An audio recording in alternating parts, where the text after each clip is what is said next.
Petite Mue, c'est le premier média qui sensibilise au handicap invisible en France. Donc en fait, je l'ai cofondé avec Anaëlle Marzelière. Il y a maintenant, ça va faire au mois de mai, ça fera 2 ans. Donc c'est d'abord un compte Instagram en fait qu'on a créé. Je peux vous mettre le lien dans le webinaire. Un compte Instagram qui est parti en fait de moi, mon expérience personnelle, puisqu'il y a un peu moins de 3 ans, on m'a diagnostiqué une sclérose en plaques. Et en fait, suite à ça, j'ai fait plusieurs constats. C'est que le handicap est un sujet toujours très tabou, le handicap invisible encore plus, parce que forcément, vu qu'il se voit pas, ça nous demande au quotidien de nous justifier. Et puis en fait, en parlant autour de moi, je me suis rendu compte qu'il y avait énormément de personnes qui étaient concernées par un handicap invisible et que j'étais pas forcément sensibilisée avant et que je me rendais, enfin pas forcément compte du voilà de nombre de personnes qui pouvaient avoir un handicap invisible. Et en cherchant de l'information, aujourd'hui, il y a plein de médias sur plein de thématiques différentes. Sur le handicap, il n'y avait pas grand-chose, et encore moins sur le handicap invisible. Donc à ce moment-là, voilà, je me suis dit, pourquoi pas créer le média que j'aurais voulu avoir, on va dire, qui s'adresse aussi aux jeunes. Et donc j'ai contacté Anaëlle, qui était une amie d'amis, qui elle a des troubles psy, donc depuis qu'elle est plus jeune, et qui a toujours rêvé de faire de la bande dessinée sur, comme elle dit, ce qui se passe dans sa tête. Donc c'est pour ça qu'on s'est dit, bon, on se lance toutes les deux sur ce compte Instagram d'abord au début, puis maintenant on est sur tous les réseaux sociaux et on a également notre site internet. Je pourrais vous mettre le lien après pour avoir accès à toutes nos interviews, nos bandes dessinées. Et l'objectif, c'était vraiment donner la parole directement aux personnes concernées, aux aidants également qu'on a tendance à oublier et aux professionnels de santé. C'était hyper important pour nous de donner la parole aux personnes concernées parce que pendant très longtemps, quand on parlait de handicap, c'était pas directement les personnes qui en parlaient et qui de mieux que les personnes qui vivent au quotidien en fait les conséquences en fait du handicap sur leur vie perso et professionnelle pour en parler. Et au bout d'un an d'interview, en fait, donc on travaillait à côté de base, on n'était pas à 100%. Là, on s'est dit comment aller plus loin, donc on a quitté nos deux boulots et on a créé une agence pour aller sensibiliser dans les entreprises et dans les écoles, où on apporte un peu la vision qu'on a, le nouveau regard sur le handicap. Merci pour avoir mis le lien du site. Euh, Enfin voilà, donc cette nouvelle vision, on veut la porter aussi jusqu'aux entreprises. Et dans la plupart de nos interviews, ce qui ressortait, la thématique qui ressortait à chaque fois, c'était la thématique handicap et travail. Est-ce que j'en parle, est-ce que j'en parle pas, etc. Et on s'est dit, en fait, il faut vraiment intervenir dans les entreprises parce qu'aujourd'hui, ce qui se passe, c'est que 80% des handicaps sont invisibles et la plupart des gens n'en parlent pas dans leur entreprise et du coup n'ont pas forcément d'aménagement. Sauf qu'en fait, vivre pendant 10-15 ans sans déclarer son handicap et avoir une stratégie de surcompensation tout le temps, il y a un moment où notre corps il lâche et c'est plus difficile et on travaille dans de moins bonnes conditions. Sauf que les gens n'en parlent pas parce qu'il y a aussi beaucoup de freins à déclarer la RQTH, donc la reconnaissance en tant que qualité travailleur handicapé. Et nous, ce qu'on a remarqué, en fait, les freins, c'est que déjà les démarches administratives sont longues, que on a toujours peur d'être jugé, qu'on a peur de nous associer à notre handicap, qu'on a peur d'être discriminé, de plus avoir forcément les mêmes responsabilités qu'on a avant. Et donc l'objectif, c'est vraiment d'aller en entreprise et de recréer en fait un dialogue entre les entreprises et les personnes en situation de handicap. Mais c'est un effort des deux côtés en fait, parce que les entreprises, elles doivent beaucoup mieux communiquer dessus, elles doivent sensibiliser et pas que l'équipe RH, c'est-à-dire sensibiliser tous les collaborateurs. Parce qu'aujourd'hui, même, imaginons quelqu'un qui a des aménagements, nous on l'a dans la plupart de nos interviews, qui a des aménagements, je sais pas, par exemple, j'ai plus de télétravail, je peux partir plus tôt le soir. Si toute l'équipe RH, ok, c'est super, on a tout le monde est au courant, il y a eu plein de choses de faites. Si nos collègues me disent ah toi t'as de la chance, ah toi t'as le droit à ça, c'est un des freins en fait. Et du coup les gens ils osent plus forcément en parler parce qu'ils ont l'impression enfin, voilà, enfin, d'abuser, on va dire, de le voir comme un avantage alors que ce n'est pas un avantage, c'est juste un droit. Donc c'est ce qu'on explique, c'est vraiment faut que tout le monde soit sensibilisé à cette thématique-là, parce que quand on a un handicap invisible, ça nous demande de nous justifier au quotidien, que ce soit auprès de dans notre famille, nos proches, enfin nos amis. Quand je prends les transports, dans les files d'attente, tout le temps, une fois sur deux, quand je demande à passer devant, je pense que je reçois des insultes à chaque fois, ou alors on me croit pas. Et ça c'est comme ça au quotidien. Et d'un autre côté, pour les personnes qui sont en situation de handicap, nous, on met vraiment en avant le fait que c'est hyper important d'en parler et de donner aussi son mode d'emploi. Ça, on l'explique pour expliquer comment on fonctionne et pour que les autres en face aussi comprennent et puissent comprendre les aménagements qu'on propose. Donc voilà un petit peu pour, en tout cas pour ma présentation et ce qu'on recommande aujourd'hui dans les entreprises. Mais voilà, il y a quand même un gros frein en tout cas à en parler. Et je pense que le mieux, c'est que ce soit plus tabou et qu'il faut mieux des fois être un peu maladroit et se concentrer plutôt sur les conséquences du handicap. Enfin, plutôt dire on s'en fiche de quelle pathologie on a ou quel accident de vie on a eu. C'est plutôt bah, concrètement en quoi ça impacte ton quotidien et qu'est-ce qu'on peut mettre en place pour améliorer le quotidien. Donc, donc voilà, je ne sais pas si vous avez des questions Ouais. Ouais. là-dessus. Alors, ce qu'on N'hésitez pas. fera, c'est que je vais passer la parole à Annick. Et Annick, elle fera sa présentation. À la fin, on fera une séance de questions-réponses à la fin. Ok, Et là, en fait, comme on aura toutes les informations à la fin, on pourra facilement faire ok, les pas de questions-réponses souci. derrière. Ouais. Ok. Alors, Annick, je te laisse la parole pour ta petite présentation. Je pense que tu as un document à partager. Oui, j'aurais quelque chose à partager, mais d'abord, effectivement, merci Alice de parler du handicap invisible parce que comme vous l'avez dit, 80% des handicaps sont invisibles. Alors moi, ma spécialité, c'est la formation. Et le handicap en formation, il n'est pas toujours pris en compte. On a des parcours de vie qui nous amènent à avoir de la formation tout au long de notre vie. En tout cas, c'est ce qui est souhaité et souhaitable pour tout le monde, pour évoluer, pour progresser au niveau de ses compétences. Mais lorsqu'on est porteur d'un handicap, et surtout lorsque c'est un handicap invisible, on n'a pas toujours les formations nécessaires, enfin les adaptations pardon, nécessaires pour suivre notre formation correctement. Et Admirable l'a dit en introduction, lui, c'est ce qui lui a posé des problèmes dans sa formation, c'est qu'il n'a pas eu les adaptations dont il aurait eu besoin pour suivre correctement. Alors, ben, du coup, voilà, vous allez me dire, mais alors pourquoi adapter une formation? Eh bien voilà, pourquoi adapter une formation? Je vous ai partagé un texte. Et qu'est-ce qui se passe là? Ben, vous voyez que en fait, ce texte, je vous mets en difficulté pour le lire parce que vous n'arrivez pas à identifier les mots tout de suite et donc vous n'arrivez pas à comprendre le texte. Donc, ça vous amène à être en difficulté avec votre lecture. Hein. Et ça, c'est ce qui se passe pour la plupart des personnes qui sont, par exemple, porteuses de troubles 10. C'est-à-dire que si on n'adapte pas la formation, elles vont être en difficulté dans la compréhension de tous les documents qui vont être écrits. Et comme on sait, dans la formation, il y a beaucoup d'écrits. Alors, l'adaptation, c'est un petit peu, c'est comme la paire de lunettes, hein, c'est-à-dire que très souvent, moi j'entends, oui, mais alors si on adapte pour telle personne, on lui donne on le favorise, voilà. Alice nous disait, oui, parfois dans les files d'attente, on lui laisse pas le passage, on pense qu'elle en profite, etc. Eh bien, imaginez que quelqu'un qui est complètement myope, on lui demande pendant la formation d'enlever ses lunettes. Eh bien, cette personne ne pourrait pas suivre la formation d'une manière optimale puisqu'elle n'aurait pas l'outil qui lui permet de bien voir. Et pour quelqu'un qui est un porteur, par exemple, d'un trouble 10, eh bien, ses difficultés, ça va être par rapport à la lecture des documents qu'on lui fournit.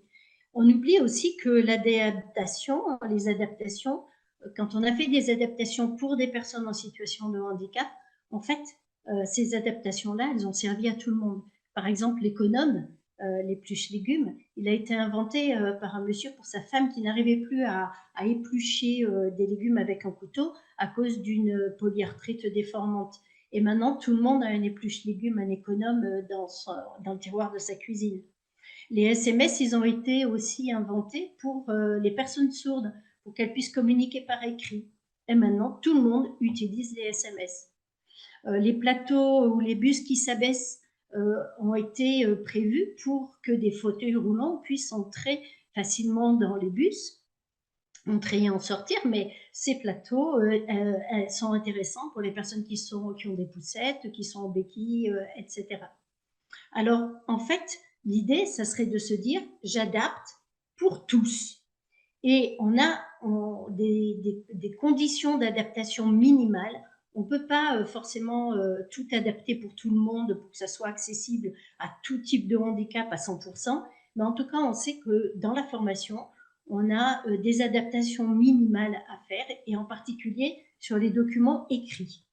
Et ces adaptations minimales, elles vont porter sur la forme et aussi sur le fond. Hein, la forme, c'est utiliser une police qui n'est pas empâtée, comme Real ou Verdana, avec un interligne 1,5, les textes non justifiés, avec les consignes en gras, pas d'écriture en colonne, une présentation aérée, en faisant attention au contraste des couleurs. Hein, il y a une échelle de contraste qui existe, qu'on trouve sur Internet, qui permet de voir si les contrastes des couleurs sur les PowerPoint, sur les images, sur les schémas, les documents sont bonnes.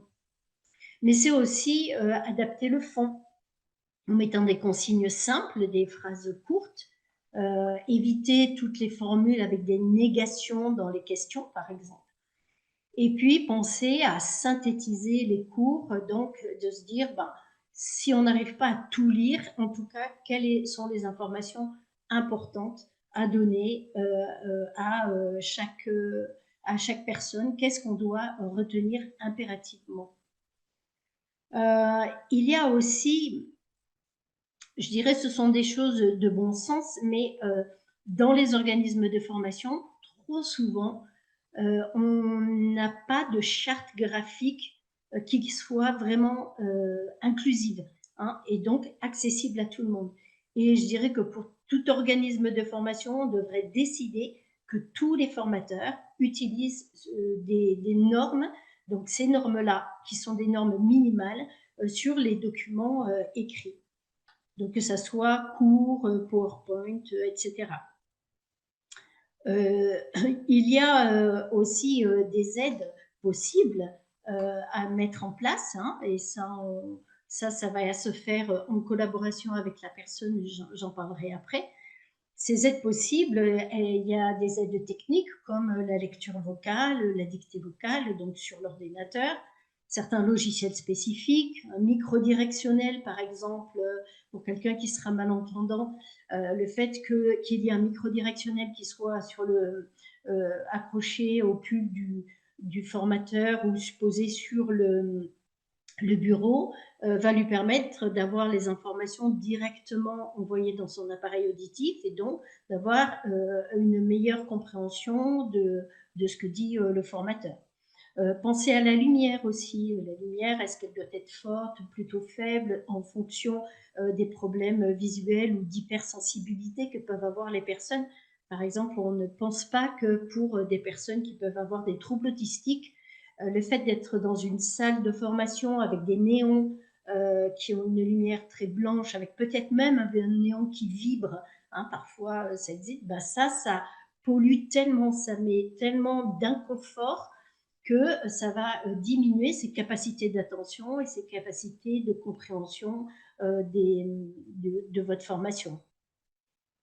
Dans les aides humaines, on oublie souvent le fait de pouvoir travailler en binôme ou d'avoir un tuteur ou un lecteur-scripteur pour soulager tout ce qui est les consignes écrites, etc. Mais il faut aussi penser que parfois, vous allez devoir accepter dans vos centres de formation des chiens d'assistance. Donc, on connaît assez les chiens guides pour les aveugles, mais on connaît un peu moins les chiens d'assistance qu'il peut y avoir, par exemple pour des personnes qui sont épileptiques ou qui ont des diabètes importants, ou pour certaines personnes aussi avec des troubles autistiques. Il y a des chiens d'assistance qui permettent d'alerter lorsqu'il va y avoir une crise, ou bien d'être là comme une présence qui va réconforter la personne. Et la loi nous oblige à accepter ces animaux, même dans des lieux où d'habitude les animaux ne sont pas acceptés. Voilà. Et puis, il y a le référent handicap. Vous savez que maintenant, avec Calliope, et Pascal en parlera, vous avez les organismes de formation ont l'obligation d'avoir un référent handicap. Et le rôle de ce référent handicap, ça va être justement d'étudier les besoins d'adaptation. Mais donc, ça veut dire qu'en amont, au moment de l'inscription de la personne, il va falloir que la personne dise si elle a des besoins d'adaptation. Alice, vous disait tout à l'heure, on s'en fiche de savoir quel est le handicap réel de la personne. Ce dont on a besoin, c'est de savoir quelles sont les adaptations dont il a besoin, il ou elle a besoin. Et souvent, en fait, comme elle disait, c'est lui demander de donner son mode d'emploi, c'est-à-dire pour que la formation se passe bien, de quoi vous avez besoin, quelles sont les, aides dont vous auriez besoin, ou les aides techniques, ça peut être aussi un fauteuil adapté, hein, voilà, des choses comme ça. Et le référent handicap, lui, va aussi faire le lien avec le formateur pour que le formateur veille à adapter la formation. Ça peut être des adaptations de rythme, ça peut être des adaptations par rapport à un matériel, par rapport à une aide humaine, enfin, il y a plein d'adaptations possibles. Et si ces adaptations nécessitent un financement au niveau que l'organisme de formation ne peut pas assurer. Par exemple, je ne sais pas, il faut un fauteuil adapté, ou il faut un logiciel spécifique ou un outil spécifique. Eh bien, vous avez la possibilité de faire une demande de financement des aides par l'AGFIP ou le FIFPFP. Bon, bref, jamais à dire le nom. C'est pour la fonction publique, hein, le FIPF, voilà. Voilà. Et donc, c'est juste un aperçu de ce que l'on peut avoir comme besoin d'adaptation, hein, pour les troubles 10. Alors, quand je vais parler des troubles 10, c'est les dyslexies, dysphasies, dyspraxies, dysorthographies, dyscalculies. Ce sont tous les troubles du neurodéveloppement qui font partie de la famille des troubles du neurodéveloppement. Ça, c'est pour répondre à la question d'Aïssa qui est dans le chat. Donc, il faut savoir que ce besoin d'adaptation, c'est un droit, et que de plus en plus, les personnes en situation de handicap vont faire valoir leurs droits. Et plutôt que de se trouver désemparés par rapport à une première demande comme ça, une demande qui nous est faite et qu'on ne saurait pas comment anticiper cette demande, c'est important que les organismes de formation montent en compétence par rapport à ce besoin d'adaptation pour les personnes en situation de handicap. Donc là, 1 heure de webinaire, c'est très court, mais ensuite, n'hésitez pas à nous recontacter, puisqu'on peut mettre en place des formations spécifiques beaucoup plus évoluées et beaucoup plus complètes sur comment adapter vos formations pour pouvoir accueillir au mieux les personnes en situation de handicap. Et tout à l'heure, je finis par ça, je vous ai parlé de l'adaptation des documents écrits pour en particulier venir en aide aux personnes qui sont porteuses d'un trouble 10, parce qu'il faut savoir qu'il y a à peu près 10% de la population qui est porteuse d'un trouble 10. C'est un handicap invisible, et c'est un handicap qui n'était pas du tout pris en compte jusqu'à présent dans la formation. Les enfants qui auront été scolarisés, eux, auront pu bénéficier d'adaptation pour avoir toutes les chances de réussite de la même manière que les autres.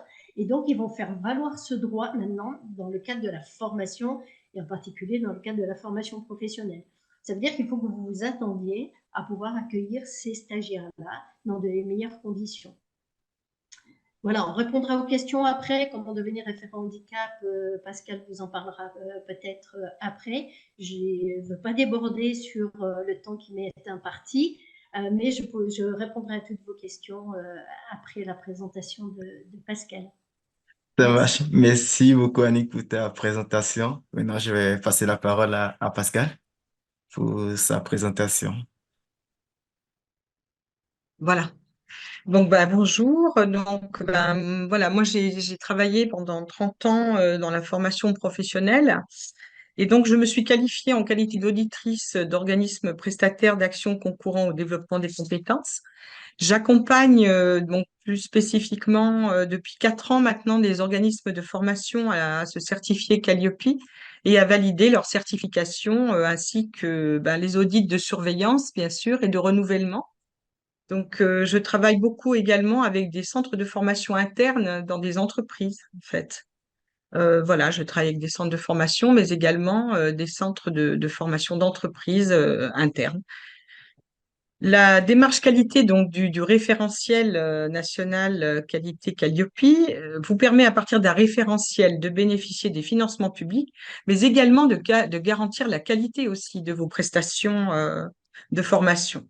Elle vise à renforcer la transparence et la confiance dans les formations que vous proposez en évaluant la pertinence, la qualité, l'organisation et la capacité à répondre aux besoins en fait des différents apprenants. Donc, on a beaucoup parlé du handicap invisible et donc Annick l'a dit, merci Annick d'ailleurs. Et malheureusement, oui, de plus en plus, enfin pas malheureusement, mais bon, c'est comme ça, mais on va rencontrer de plus en plus des handicaps invisibles et il faut impérativement tenir compte en fait de ces publics qui sont, on doit anticiper et mettre en place des actions en fait sur la question du handicap. Pour vous, c'est vous permettre d'anticiper la manière dont votre centre peut accueillir et prendre en compte les différences, même au-delà du handicap. Cette démarche sera profitable à tous. Voilà, donc comme beaucoup de maintenant, beaucoup de personnes connaissent, donc à l'heure actuelle, on est sur une V9. Donc la certification RNQ Calliope donc a été mise à jour depuis décembre l'année dernière. Donc on a eu une première V8, une version 8 où là, on vous mettra à votre disposition sur les outils la V8 avec surligné en jaune par Certifopac les différents changements qui ont été apportés sur cette V8. Et notamment, il y a eu énormément de précisions concernant les supports et outils qui sont attendus pour l'accompagnement plus spécifique des personnes en situation de handicap et des outils que vous devez démontrer en fait dans votre organisation pour pouvoir accompagner au mieux les personnes en situation de handicap. Donc, le référentiel compte notamment un indicateur spécifique qui est l'indicateur 26. Donc, vous devez démontrer donc la mobilisation des expertises, les outils, les réseaux pour accueillir, accompagner, former les personnes en situation de handicap. Cet indicateur, attention, il est commun. Il est commun donc à toutes les actions, notamment organismes de formation continue, la formation par apprentissage, la validation de l'expérience et puis surtout les bilans de compétences. Donc ce critère-là, ce critère 26, il est très important puisque malheureusement, si vous ne le respectez pas, vous êtes sur une non-conformité majeure. Alors, donc, dans chaque critère, donc j'ai repris l'indicateur avec les épreuves spécifiques qui sont demandées pour les personnes en situation de handicap dans le référentiel. Et du coup, on a fait un travail avec Annie pour rajouter un petit peu des outils, des supports qui vous permettent de démontrer votre adaptabilité et la mise en place donc de process qualitatifs pour l'accompagnement des personnes en situation de handicap. Donc, sur le premier indicateur, par exemple, on vous demande tout support de présentation de politique d'accessibilité, de conditions d'accès des personnes en situation de handicap. La majorité des organismes de formation, vous êtes ce qu'on appelle ERP5. Donc, vous êtes considéré comme accueillant du public, mais de moins de 300 personnes. Donc, à minima, on va vous demander de remplir un registre d'accessibilité. On vous demandera également d'informer les publics sur votre capacité d'accueil des personnes en situation de handicap, si possible également en nommant un référent handicap sur votre site Internet, sur vos programmes de formation, ce qui vous permet d'être complètement transparent sur votre communication concernant votre capacité d'accueil pour les publics en situation de handicap. Donc voilà pour ce premier critère déjà, le critère 1. programme à jour, site internet à jour avec vos capacités d'accessibilité pour les personnes en situation de handicap. L'indicateur 4, pour l'analyse du besoin, n'hésitez pas à bien mentionner pour chaque personne, chaque demande entrante. Ne soyez pas avare de questionnements sur votre capacité d'accueil, votre capacité d'analyser le besoin, les adaptations qui peuvent être envisagées avec la personne à partir de votre fiche analyse du besoin, d'une fiche d'accueil, d'une fiche de contact.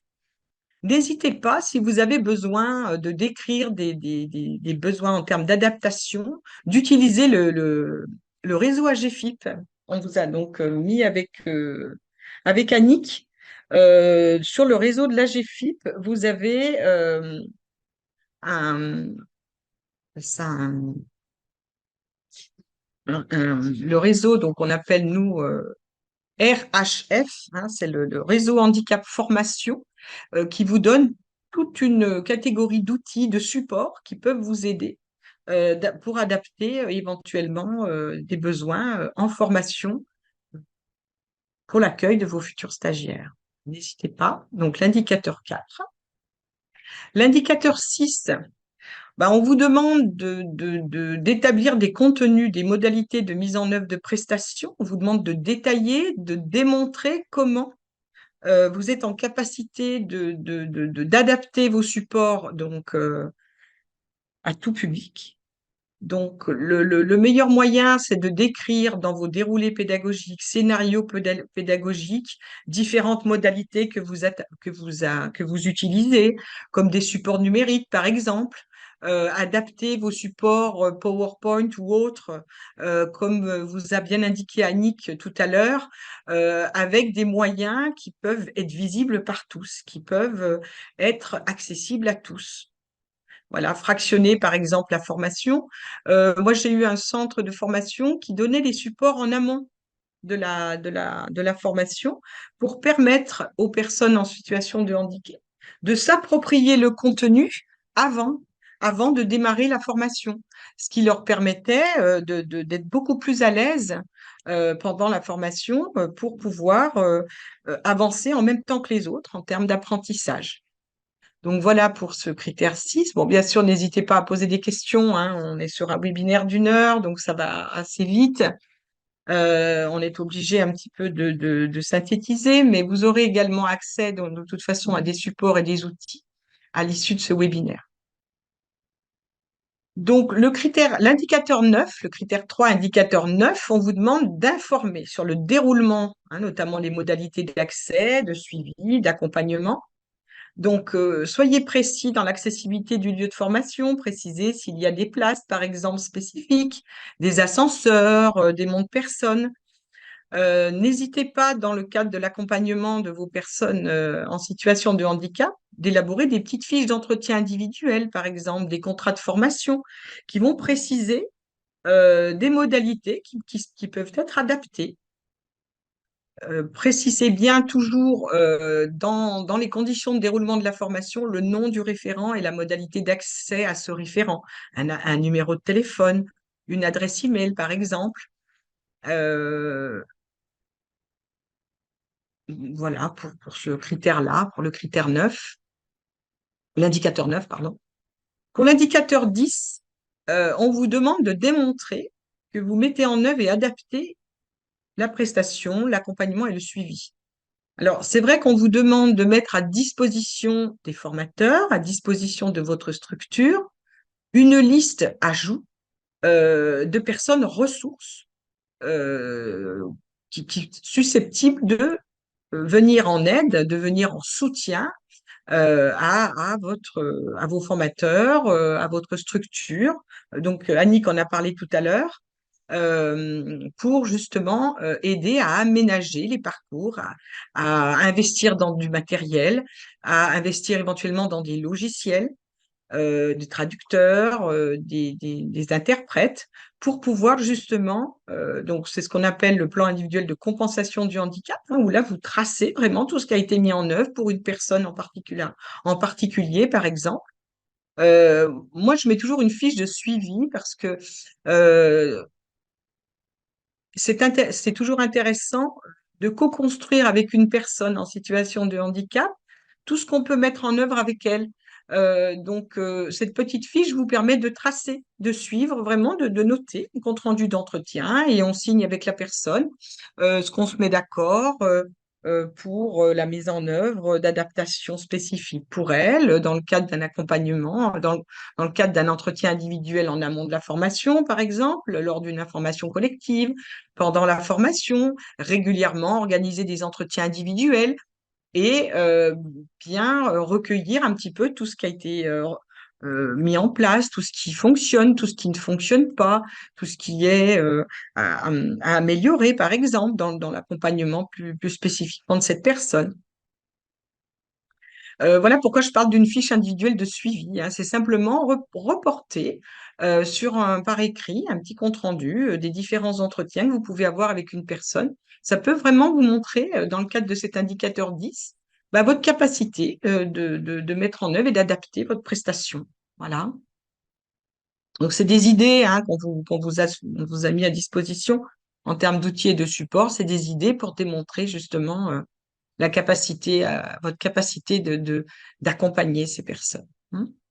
L'indicateur 12, donc là, on vous parle de mettre en œuvre les mesures pour favoriser l'engagement. Bah, toujours pareil, compte rendu d'entretien, fiche individuelle de suivi, donc toutes ces mesures un petit peu de prévention des abandons, hein, on anticipe beaucoup par l'entretien individuel, par l'accompagnement récurrente pendant la formation, hein, on la voit avant, mais on la voit aussi pendant, on la voit après, etc.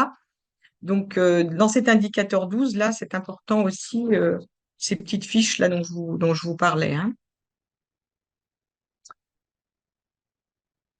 Donc, l'indicateur 17 vous demande également de mettre à la disposition de vos publics ce fameux registre public d'accessibilité. Hein, les lieux accessibles, boucles magnétiques, lumière, matériel spécifique, c'est précisé dans ce registre ben, tous les moyens que vous avez, par exemple l'accessibilité des toilettes, le matériel si vous en avez, comme disait tout à l'heure Annie, qui l'a bien expliqué, si vous avez du matériel spécifique ou ben, vous baissez un peu peut-être les lumières ou vous fermez des petits volets si vous avez trop de luminosité dans un lieu, que vous avez une personne qui a des difficultés euh, voilà, etc. Alors, il y a quelque chose que j'ai omis de vous dire, notamment sur l'indicateur 9. C'est aussi, ou même dans vos programmes, précisez bien les possibilités lorsque vous proposez des certifications. N'hésitez pas à mentionner les possibilités d'aménagement pour l'organisation des certifications, euh, des, des examens notamment. Hein, c'est très important de communiquer là-dessus, même sur votre site Internet, par exemple, sur vos programmes. Mentionnez bien la possibilité pour les personnes dans l'organisation des examens, bah, des aménagements qui sont possibles pour les personnes hein, en situation de handicap. J'ai oublié de vous dire ça. Donc, du coup, ben, dans l'indicateur 18, ben, là, on va parler plutôt de bien nommer dans le cadre de votre organisation Calliope. Lorsque vous créez un organigramme, l'organigramme doit être fonctionnel, nominatif, mis à jour. C'est bien de préciser la mission handicap. Souvent, on oublie, quand on va nommer un référent handicap, on ne le mentionne pas dans sa fiche de poste. Faites attention à l'audit, vous pouvez être contrôlé sur la fiche de poste de votre référent handicap. Donc, la fiche de poste de votre référent handicap doit mentionner cette mission. Voilà, c'est important. Hein, la nomination du référent, fiche de poste, voilà, hein, mentionnant les fonctions. Hein, les fonctions, bah, c'est venir en appui au formateur, c'est mettre à la disposition des formateurs, mais aussi de la personne accompagnée de support, d'outils, de moyens. Voilà. L'indicateur 20 est spécifique pour les centres de formation d'apprentissage. Hein. Le nom du référent handicap doit comporter un procès-verbal de sa nomination. Donc, l'outil, le support, c'est vraiment le procès-verbal de la nomination d'une personne référente handicap dont il a vraiment sa mission et on doit lui déléguer du temps pour cette mission-là dans le cadre d'un centre de formation d'apprentis.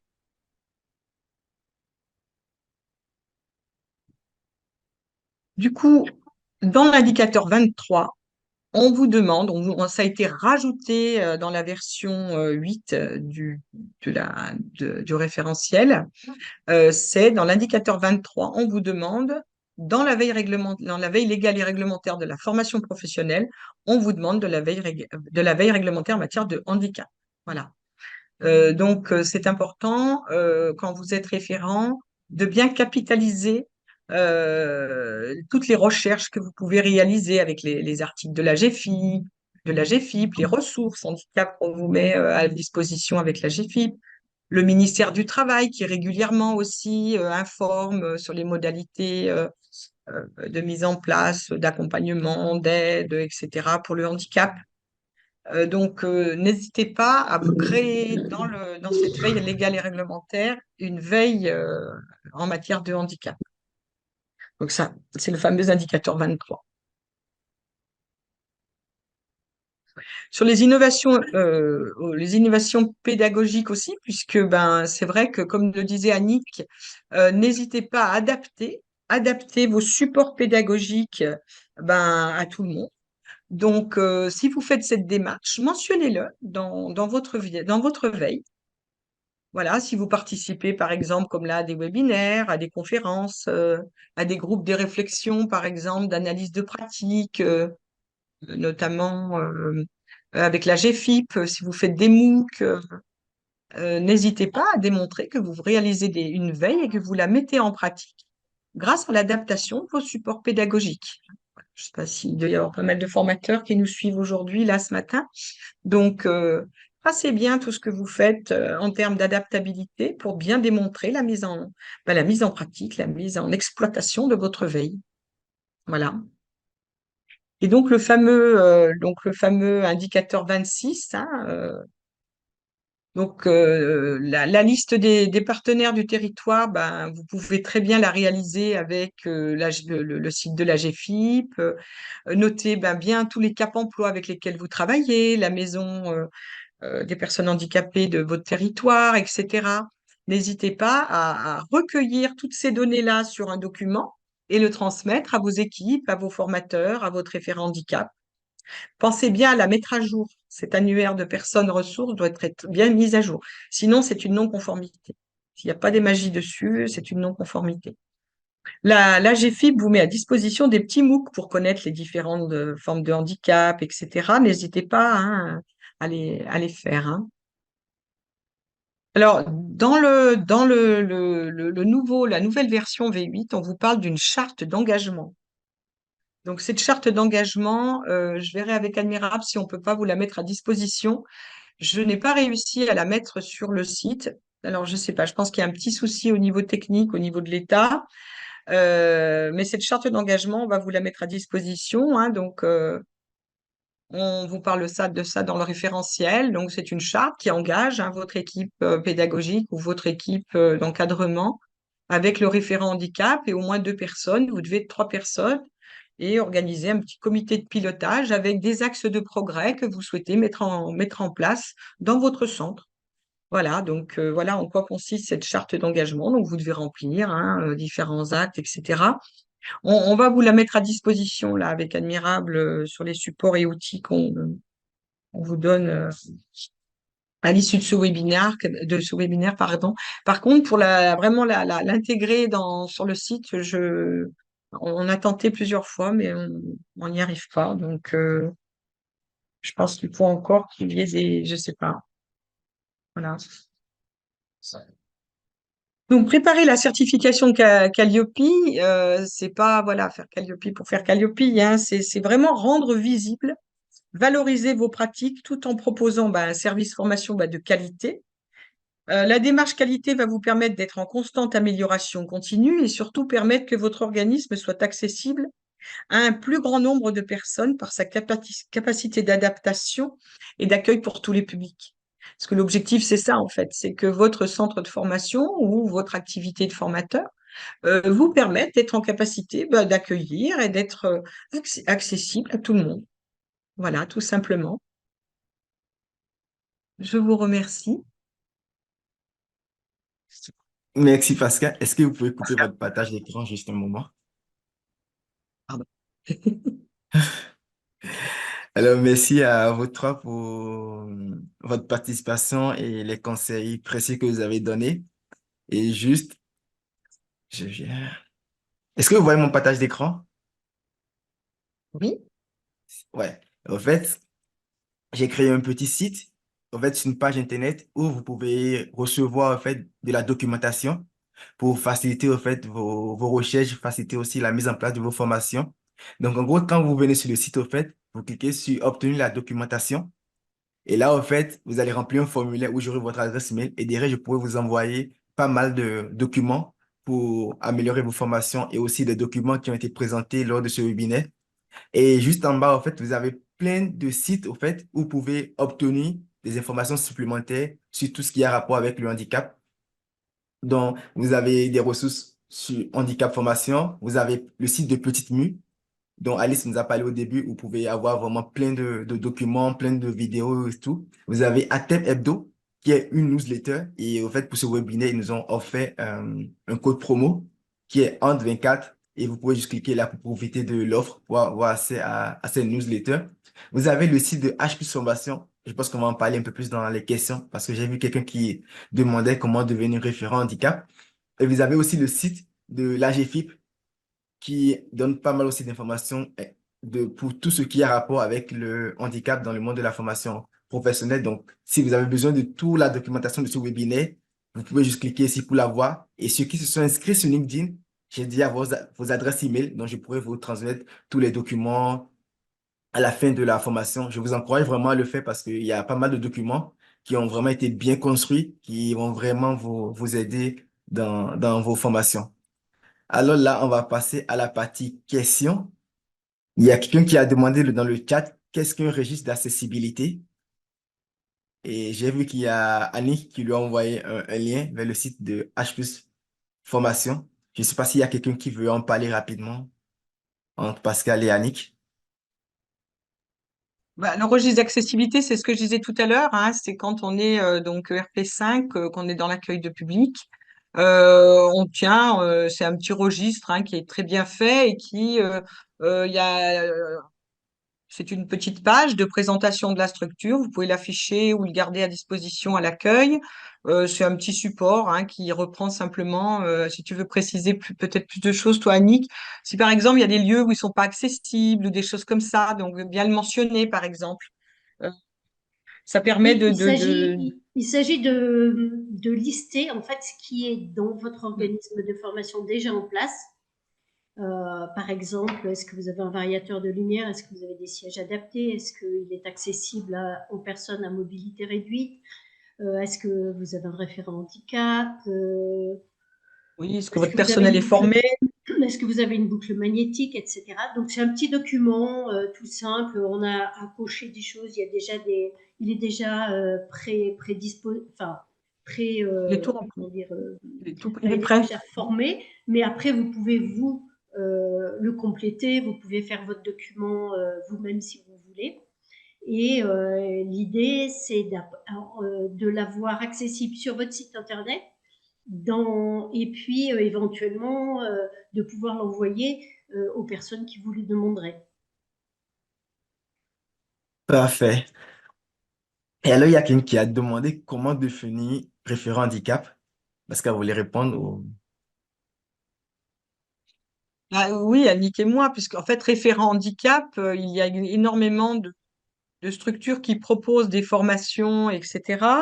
Nous, c'est vrai que le référent handicap, comme nous on l'appelle, c'est dans le cadre de l'accompagnement H+, avec Alter Égal, puisque nous avons le label H+, avec la région Rhône-Alpes, donc ce qui permet, c'est vrai, de bénéficier de formations spécifiques pour les référents handicap.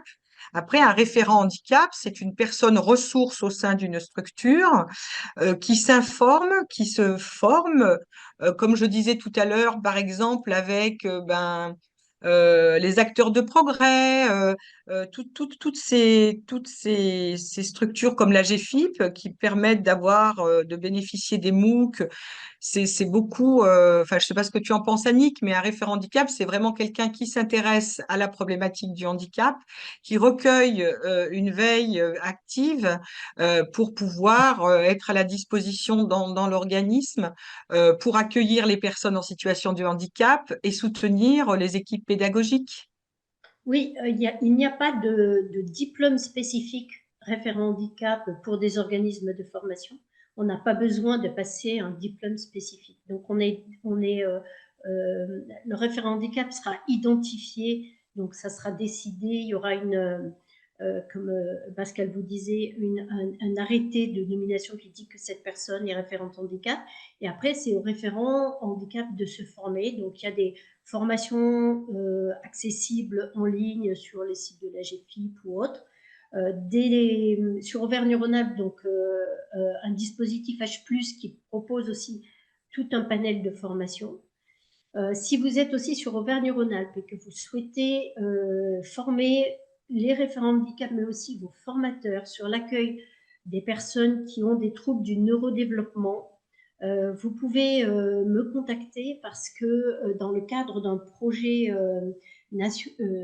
sur Auvergne-Rhône-Alpes qui est porté par le MEDEF Auvergne-Rhône-Alpes, financé par le plan d'investissement des compétences et par une fondation de Malakoff Humanis, on peut mettre en place des formations pour les formateurs sur les troubles du neurodéveloppement, donc tous les troubles 10 de la sphère dyslexie, dysphasie, dysorthographie, tous les dyspraxies, etc., les troubles déficitaires de l'attention avec ou sans hyperactivité et l'autisme. Et là, dans ces cas-là, la formation est gratuite pour vous parce qu'on a un financement via ce projet. Donc, n'hésitez pas à me contacter. Je vais vous mettre mes coordonnées dans le chat. Et de toute façon, vous l'aurez aussi dans le support qui sera accessible après la formation et qui vous sera donné via ce qu'Admirable vous expliquait. Voilà, Pa- après, je ne sais pas si vous avez d'autres questions. Parfait. Juste, je vais juste ajouter quelque chose. Si pour ceux qui sont à Paris ou sont en région parisienne, en fait, le 10 avril, il y aura les Inclusive Day. En fait, c'est un temps d'échange où il y a presque 500 experts qui ont un peu un rapport avec le handicap, qui aborderont plusieurs sujets donnés. Donc, si vous avez envie de participer, vous pouvez vous inscrire sur le site inclusivedei.com. Et c'est vraiment un moment d'échange où vous pouvez avoir vraiment plein de supports, d'astuces pour améliorer vos pratiques. Est-ce qu'il y a Je, est-ce qu'il y a, je, je rebondis juste sur ouais, la réponse donnée par Benoît Perrault de Handy Recrute. Il a tout à fait raison en disant que le référent handicap, il ne travaille pas seul hein, et que c'est un peu c'est une plaque tournante, c'est-à-dire c'est vraiment un élément, une personne qui va faire le lien entre les besoins, donc la personne en situation de handicap, les formateurs, la structure, comment on peut adapter, etc. D'autres, les intervenants extérieurs aussi ou les structures d'accompagnement de cette personne à l'extérieur, mais que ça doit être effectivement partagé en équipe et que ça se co-construit en équipe dans une structure de formation. parfait. Pour ceux qui demandent s'il y aura un replay, oui, on a enregistré le webinaire et on va le reposter derrière. Et je vous enverrai tous un mail pour avoir accès à ce replay. Il y a une question de Valérie Costella qui demande s'il faut forcément être en région Rhône-Alpes. Est-ce que- Alors, pour bénéficier de la formation gratuitement financée par le projet Neurosources sur les troubles du neurodéveloppement, oui, ça ne s'adresse que aux personnes qui sont en Auvergne-Rhône-Alpes parce que c'est un financement spécifique au niveau de la région Auvergne-Rhône-Alpes. Après, pour les autres, je peux intervenir dans n'importe quelle formation, mais évidemment, ça sera payant. Parfait. Là, je vais voir si on a d'autres questions. Parfait. Là, on a encore 4 minutes. Si vous avez des questions, vous pouvez le mettre dans le chat ou ouvrir votre micro pour poser une question pour avoir plus de discussion. Oui, Pascal? Alors, j'ai vu qu'il y avait une question sur la preuve Quels sont les éléments de preuve pour la participation au webinaire, par exemple, celui-ci en l'occurrence, mais pour les autres aussi? Alors, ben, les preuves, hein, il faut bien conserver dans vos mails les différents participations. Après, ce qui va vous être demandé, c'est la mise en place, si vous voulez, la veille. La veille, malheureusement, après, sur les audits de surveillance et de renouvellement, ce qu'on va vous demander, c'est de démontrer que la veille a été mise en œuvre. Donc, essayez peut-être de créer un tableau en traçant un petit peu les différents colloques, etc., auxquels vous avez participé, webinaires, et surtout notez quand vous vous adaptez. Par exemple, là, vous avez suivi le webinaire, vous allez créer votre registre d'accessibilité. Bah, mettez-le, notez-le quelque part ou vous mettez en place la veille. La Comme je preuve, l'ai c'est mis ça, hein, c'est démontrer ouais, l'utilisation en fait de la veille ou la mise en pratique de la veille, pardon. Oui, Annick? Oui, juste comme je l'ai mis aussi dans le chat, il y a une newsletter qui est proposée par Athème Formation. Alors c'est un abonnement, hein, évidemment, mais Athème Formation nous a gracieusement mis à disposition leur dossier veille handicap, enfin, leur dossier handicap pour les organismes de formation que vous pourrez avoir donc à la suite de ce webinaire. Mais sinon, il y a aussi cette newsletter qui répertorie, qui fait une veille handicap, une veille pédagogique, une veille aussi réglementaire. Donc, ça peut être intéressant si vous ne voulez pas vous casser la tête à aller faire une veille parce que vous n'avez pas le temps de vous abonner et d'avoir donc toutes les infos, des nouvelles. Et là, au moins, c'est une preuve aussi parce que vous pouvez montrer donc la newsletter et que vous recevez régulièrement. Voilà, c'est un outil parmi tant d'autres. Mais je ne fais pas de promotion, mais je trouve que c'est voilà, c'est important de connaître que ça existe. Merci beaucoup, Annick. Est-ce qu'il y a d'autres questions? Alors, Christophe Rochette disait qu'il a une question, mais qu'il n'arrive pas à formuler clairement. S'il veut le faire à l'oral, peut-être que c'est plus simple. Vous Ouais, pouvez c'est possible, ouais. peut-être Il met nous son micro, ouais. le- Il peut mettre son micro, ouais, pour poser la question.